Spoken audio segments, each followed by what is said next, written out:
Hello friends, அனைவருக்கும் வணக்கம். நான் தான் உங்கள் சாத்தூர் சங்கர். இன்றைக்கி நம்மளுடைய சேனலில் நம்ம என்ன வீடியோ பார்க்க போகிறோம்னா ஒரு சூப்பரான வீடியோ தான் பார்க்க போகிறோம். அதுக்கு முன்னாடி நம்ம சேனலுக்கு புதுசாக இருந்ததுன்னா சப்ஸ்கிரைப் பண்ணிப்போங்க. வீடியோ பிடிச்சிருந்தோன்னா லைக் பண்ணுங்கள், உங்கள் ஃப்ரெண்ட்ஸ்களுக்கும் ஷேர் பண்ணுங்கள். இந்த மாதிரி கலர் லைட்டிங் சம்மந்தப்பட்டது பார்க்கணுன்னா நம்ம சேனலில் தொடர்ந்து பாருங்கள். ஓகே நண்பர்களே, இப்போ நம்ம வீடியோக்குள்ளே போகலாம். இப்போ நம்ம கம்பெனியில் என்ன வேலை பார்த்துருக்கோம்னா, இந்த 6x2 சைஸில் ஒரு வேல் நம்ம செஞ்சுருக்கோம் பாருங்கள். இந்த வேல் பார்த்திங்கன்னா அந்த கையில் டாட்டோ குத்துவோம் பார்த்திங்களா, அந்த பச்சை குத்துவோம் பார்த்திங்களா, அந்த மாதிரி நம்ம இது பண்ணியிருக்கோம் பாருங்கள். இது எப்படி இருக்குது அப்படிங்கிறத கீழே மறக்காமல் கமெண்டில் சொல்லுங்கள். இதனுடைய சைஸ் பார்த்திங்கன்னா 6x2 அப்படிங்கிற சைஸை நம்ம போட்டிருக்கோம். இது வந்து ஒரே இது கிடையாது, 2 தான் இருக்குது. தனித்தனியாக அங்கிட்ட ஒன்று வச்சு நடுவில் ஒரு ஓமோ இல்லை ஒரு முருகரோ அந்த மாதிரி நம்ம ஏதாவது வச்சோம்னா ரொம்பவே அருமையாக இருக்கும். இது பாருங்கள், இதனுடைய ஃபினிஷிங் ஒர்க் எப்படி இருக்குது அப்படிங்கிறதையும் கீழே மறக்காமல் கமெண்டில் சொல்லுங்கள். அடுத்தது என்ன பார்க்க போகிறோம்னா, இந்த ஓம் வந்து எப்படி இருக்குது அப்படிங்கிறத பார்த்துட்டு சொல்லுங்கள். இது வந்து சைஸ் பார்த்திங்கன்னா 5 அடி உயரம் 5 அடி அகலத்தில் வந்து நம்ம பண்ணியிருக்கோம். ஃபுல்லாமே ரெட் கலர் போட்டு இந்த புள்ளிக்கு மட்டுமே ஒயிட் கலர் போட்டிருக்கோம். ரொம்ப அருமையாக இருக்குது. இதுக்கு முன்னாடி ஒன்று பண்ணணும், அது வந்து நம்ம எல்லோ கலரில் போட்டோம். எல்லோ கலரும் நல்லா தான் இருந்துச்சு. ஓகே, ரெட் கலர் நல்லாயிருக்கும் அப்படிங்கிறக்காக நம்ம ரெட் கலர்லேயும் போட்டிருக்கோம். இது எப்படி இருக்குது அப்படிங்கிறதையும் கீழே மறக்காமல் சொல்லுங்கள். இதனுடைய ஃபினிஷிங் ஒர்க் எப்படி இருக்குது அப்படிங்கிறது கீழே மறக்காமல் சொல்லுங்கள். இதில் பல்ப்பு பார்த்திங்கன்னா எல்லாமே நம்ம படுக்க வசம் தான், அதாவது ஃப்ளாட்டாக தான் வச்சு கட்டியிருக்கோம். ஃப்ளாட்டாக வச்சு கட்டினாலே ஒரு வெளிச்சம் ஜம்முன்னு தான் இருக்குது. நிறைய நபர்கள் கேட்டிருந்தாங்க, ஃப்ளாட்டாக வச்சு கட்டுறது நல்லதா இல்லைனா ஸ்ட்ரெயிட் பார் வச்சு கட்டுறது நல்லதா அப்படின்னு கேட்டிருந்தாங்க. அது வந்து அவங்களுடைய விருப்பம், அவங்களோட விருப்பம். நம்ம வந்து எல்லாமே ஃப்ளாட்டாக வச்சு தான் கட்டணும். ஃப்ளாட்டாக வச்சு கட்டினீங்கன்னா என்ன பெனிஃபிட்னு பார்த்திங்கன்னா, எப்போயுமே பல்ப்பு வந்து கலராது. ஒரு இடத்துல உட்காந்துருச்சுன்னா அப்படியே அந்த பொசிஷன்லேயும் எப்பயுமே இருக்கும். அதே இது நம்ம ஸ்ட்ரைட்டாக வச்சு கட்டினோம்னா பல்ப்பு அங்கிட்டு கலர். ஏன்னா பல்ப்பு பார்த்திங்கன்னா சின்னது, ஒரு 1/2 இன்ச்சுக்கு தான் இருக்குது.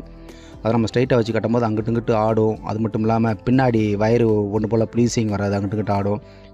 மொத்தமாக ஒரு கோவில் திருவிழாக்கோ இல்லை ஒரு ஃபங்க்ஷனுக்கோ நம்ம மொத்தமாக வச்சு கட்டி கொண்டு போகும்போது என்ன ஆகும்னா, ஒன்றுக்கு இடித்து பல்ப்பு அந்த பக்கம் இந்த பக்கம் லெஃப்ட் அண்ட் ரைட்டு சரியும். அதனால தான் அது அந்தளவுக்கு ஒர்த்து இல்லைன்னு நான் நினைக்கிறேன். நீங்கள் என்ன நினைக்கிறீங்க அப்படிங்கிறது மறக்காமல் கமெண்டில் சொல்லுங்கள். அடுத்ததாக பார்த்திங்கன்னா, இந்த கிளி நம்ம போட்டிருக்கோம் பாருங்கள். இதனுடைய சைஸ் பார்த்திங்கன்னா 8x3 அப்படிங்கிற மாதிரி போட்டிருக்கோம். விளக்கு வந்து இந்த பிடிச்ச மணிக்கு போட்டிருக்கோம். இது எப்படி இருக்குது அப்படிங்கிறத பார்த்துட்டு கீழே மறக்காமல் சொல்லுங்கள். இதுக்கு முன்னாடி போட்டிருந்தோம் கோபுர மணிக்கு, நம்ம அந்த திண்டு இருக்குது பார்த்திங்களா, கிளியோட திண்டு, இது வந்து கோபுர மணிக்கு போட்டிருந்தோம்.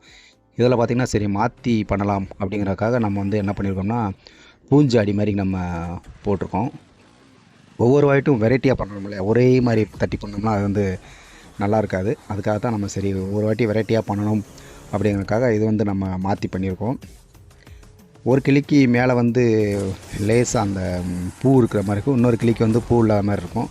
ஏன் அப்படி போட்டிருக்கோன்னு பார்த்திங்கன்னா, ஒரு பெண் கிளி ஒரு ஆண் கிளி தெரியணும் அப்படிங்கிறதுக்காக தான் நம்ம இந்த மாதிரி லைட்டாக ஒரு டிஃப்ரெண்ட் வந்து நம்ம காட்டியிருக்கோம். இதை பற்றி நீங்கள் என்ன நினைக்கிறீங்க அப்படிங்கிறதும் கீழே மறக்காமல் கமெண்டில் சொல்லுங்கள். இதுபோல் தட்டி லைட்டிங் சம்மந்தப்பட்ட தட்டி யாருக்காவது வேணும், இல்லை பல்ப் இல்லாமல் எம்டியாக வேணும் அப்படின்னாலும் ஓகே, என்னுடைய நம்பருக்கு கான்டாக்ட் பண்ணுங்கள்.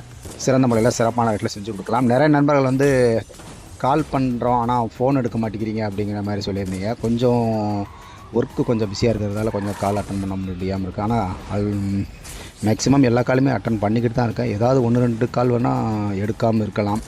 அந்த மாதிரி இருந்தால் மன்னிச்சிருங்க, ஏன்னா கொஞ்சம் ஒர்க் அதிகமாக இருக்குது. ஆனால் எல்லா கால் அட்டன் பண்ணுவேன். இல்லைனா நீங்கள் வாட்ஸ்அப்பில் கூட மெசேஜ் பண்ணுங்கள், இந்த மாதிரி எங்களுக்கு இந்த மாதிரி தட்டி வேணும் அப்படின்ட்டு நீங்கள் மெசேஜ் பண்ணுங்கள். நம்ம அது உடனே நம்ம ரிப்ளை பண்ணலாம். ஓகே நண்பர்களே, இப்போ பாருங்கள் இந்த கிளி எப்படி இருக்குது அப்படிங்கிறத பாருங்கள். நம்மளுடைய சேனலை தொடர்ந்து சப்போர்ட் பண்ணுங்கள். இதனால் வரைக்கும் ஃபுல்லாக சப்போர்ட் பண்ணியிருக்கீங்க. அந்த வகையில் இப்போவும் கொஞ்சம் தொடர்ந்து சப்போர்ட் பண்ணுங்கள். டெய்லி நம்ம ஒரு வீடியோ பண்ணலாம். வீடியோ நடுவுலேயே ஏன் பண்ணலை நிறைய கஸ்டமர் வந்து கமெண்ட் பண்ணியிருந்தாங்க. வீடியோ பண்ணுறதுக்கான டைம் இல்லை, அதனால தான் சரி அப்படின்ட்டு கொஞ்சம் பண்ணாமலே இருந்தேன். இனி பார்த்திங்கன்னா தொடர்ந்து நம்ம அப்படியே வீடியோ பண்ணிக்கிட்டே இருக்கலாம். இப்போ பார்த்திங்கன்னா அந்த விநாயகர் வந்து எப்படி இருக்குன்னு பாருங்கள். விநாயகர் நம்ம புதுசாக பண்ணியிருக்கோம்.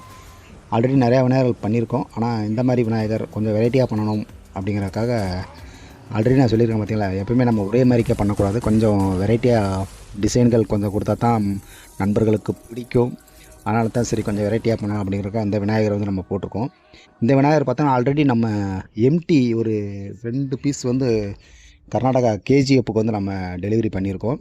சரி இந்த விநாயகர் நல்லா இருக்குது அப்படிங்கிறக்கா நம்மளும் ஒரு விநாயகர் தட்டி நம்ம பல்ப் ஏற்றி வச்சுக்கலாம் அப்படின்ட்டு பல்ப் ஏற்றிருக்கோம் பாருங்கள். இதனுடைய ஃபினிஷிங் ஒர்க்கு எப்படி இருக்குது அப்படிங்கிறதையும் கீழே கமெண்டில் பார்த்துட்டு மறக்காமல் சொல்லுங்கள். இது என்ன விநாயகர் தெரிஞ்சவங்க கமெண்டில் சொல்லுங்கள். இது இந்த விநாயகர் அப்படின்ட்டு கீழே மறக்காமல் கமெண்டில் சொல்லுங்கள். அடுத்ததை பார்த்திங்கன்னா இதனோட சைஸ் நான் சொல்ல மறந்துட்டேன். பார்த்திங்களா, இதனோட சைஸ் பார்த்திங்கன்னா 10x8 அந்த சைஸில் வந்து நம்ம போட்டிருக்கோம். 10x8 ஒரே தட்டி தான், ஒரே ஃப்ரேமு. நீங்கள் எங்கேனாலும் ஒரு ஃபங்க்ஷன் வீட்டில் ஒரு இது நம்ம கட்டுறதுக்கான சாரம் கட்டலைனா கூட நம்ம என்ன செய்யலாம்னா ஒரு போஸ்ட்டில் கூட இழுத்து வச்சு அப்படியே கட்டிடலாம். அந்த அளவுக்கு நம்ம இது பண்ணியிருக்கோம். ஒரே தட்டி தான் இருக்குது பாருங்கள். பல்ப் எல்லாமே படுகாசம் தான். ரொம்பவுமே பிரைட்னஸ் சூப்பராக இருக்குது. இந்த பல்ப் வந்து பிரைட்னஸ் வந்து கொஞ்சம் அடர்த்தியாக இருக்குங்கிறதால நம்ம இந்த ஒரு விரல் போகிற கேப் வச்சு கட்டினாலேயும் ரொம்பவுமே அருமையாக இருக்குது. கொஞ்சம் தூரத்துலேருந்து பார்த்தோம்னா ரொம்ப சூப்பராக இருக்குது பார்க்கவே. இது வந்து நான் பவர் வந்து சின்னது தான் போட்டு செக் பண்ணியிருக்கேன். இதே நீங்கள் பவர் ஒரு 500 1000 அந்த மாதிரி நீங்கள் போட்டிங்கன்னா ரொம்பவுமே பிரைட்னஸ் ரொம்பவும் சூப்பராக இருக்கும். ஓகே நண்பர்களே, இப்போ பாருங்கள், இந்த விநாயகர் வந்து சைஸ் வந்து 10x8 ஓகேங்களா. அடுத்ததை பார்த்திங்கன்னா நம்ம கர்நாடகா நண்பர்களுக்கு நம்ம ராமர் லட்சுமணர், அதுக்கப்புறம் ராமர் லட்சுமணர், சீதை, அனுமான் இந்த தட்டி நம்ம ரெடி பண்ணிக்கிட்டு இருக்கோம். இதே நான் அடுத்த வீடியோவில் பண்ணுறேன். அதுக்கப்புறம் பார்த்திங்கன்னா ஒரு கோபுரம் ஒன்று அடிக்க வேண்டியிருக்கு. கோபுரம்னா பெரிய கோபுரம் கிடையாது, ஒரு 16 அடி கோபுரம். அதையும் அடுத்த வீடியோவில் பார்ப்போம்.